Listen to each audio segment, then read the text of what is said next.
정말 도를 넘어도 한참 넘었고 그 자기는 그 반국가 세력에 가서 그 요직의 검찰총장은 왜 했어요? 하지 말았어야지. 그건 해서는 안 될 말이고 점점 더 극우에 이렇게 포획돼 가는 느낌이에요, 지금 대통령이. 뭐 극우에 대한 신앙심이 깊어져 가는 것 같은 느낌이에요. 예. 제가 어제도 비판했지만 그냥 보통 좌파 전체를 간첩이라고 보면 진짜 간첩 나타나도 걱정하지 않아요. 안 믿어요. 다 간첩이니까. 어제 SNS 올리셨죠? 네, 제가 올렸죠. 네. 그래서 이거는 분명히 선을 그어야 된다. 음. 그래서 대통령이 이야기하는 반국가 세력이라는 이 센 발언은 국가 안보에 대한 걱정이지 지난 정부를 간첩 세력이라고 보는 건 아니다라는 걸 명확히 좀 해줬으면 좋겠어요. 종전선언을 노래 부르고 다닌 반국가 세력. 오늘 한 보수 시민단체 행사에서 윤석열 대통령이 한 말입니다. 종전선언은 전임 정부의 정책 지향점이었고 문재인 전 대통령도 여러 번 언급한 바 있습니다. 사실상 전임 문재인 정부를 반국가 세력으로 지칭한 셈이어서 파장이 커질 걸로 보입니다. 당장 야당은 대통령을 향해 일베라는 표현까지 써가며 극우적 인식이라고 반발했습니다. 배양진 기자입니다. 한국자유총연맹 창립 기념식에 참석한 윤석열 대통령은 종전선언은 반국가 세력의 주장이라고 말했습니다.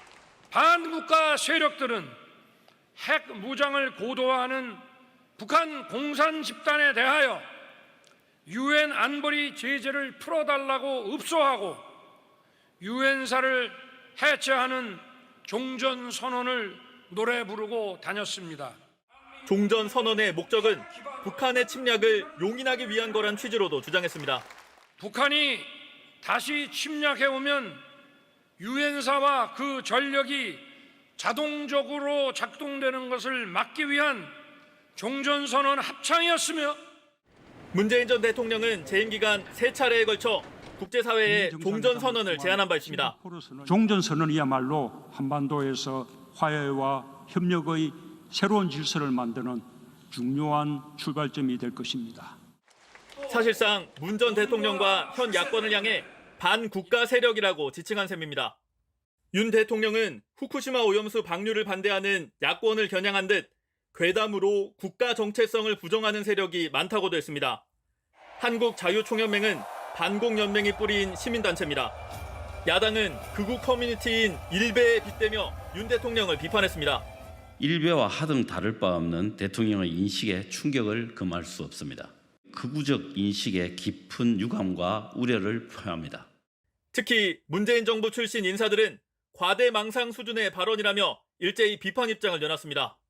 JTBC 배양진입니다. 상당히 이제 수위가 높았기 때문에 파장이 커지고 있잖아요. 보수단체인 한국자유총연맹 행사에 참석해서 연설을 한 거죠? 네, 맞습니다. 이제 현직 대통령이 이 자유총연맹 창립 기념 행사에 참석한 건 24년 만인데요. 윤 대통령은 이 자리에서 대한민국의 정체성을 지켜야 한다고 강조했습니다. 자유 대한민국을 무너뜨리려고 하거나 발전을 가로막으려는 세력들이 나라 도처의 조직과 세력을 구축하고 있다고 했는데요. 이 연설이 상당히 강한 톤이죠. 이 전 정권을 비롯해서 야권을 겨냥한 발언도 이어가면서 지지 세력 결집에 나선 걸로 풀이되고 있습니다.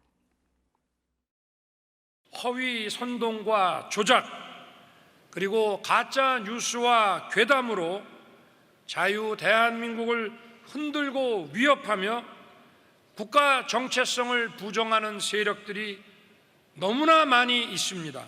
왜곡된 역사의식, 무책임한 국가관을 가진 반국가 세력들은 핵 무장을 고도화하는 북한 공산 집단에 대하여 유엔 안보리 제재를 풀어달라고 읍소하고 유엔사를 해체하는 종전선언을 노래 부르고 다녔습니다.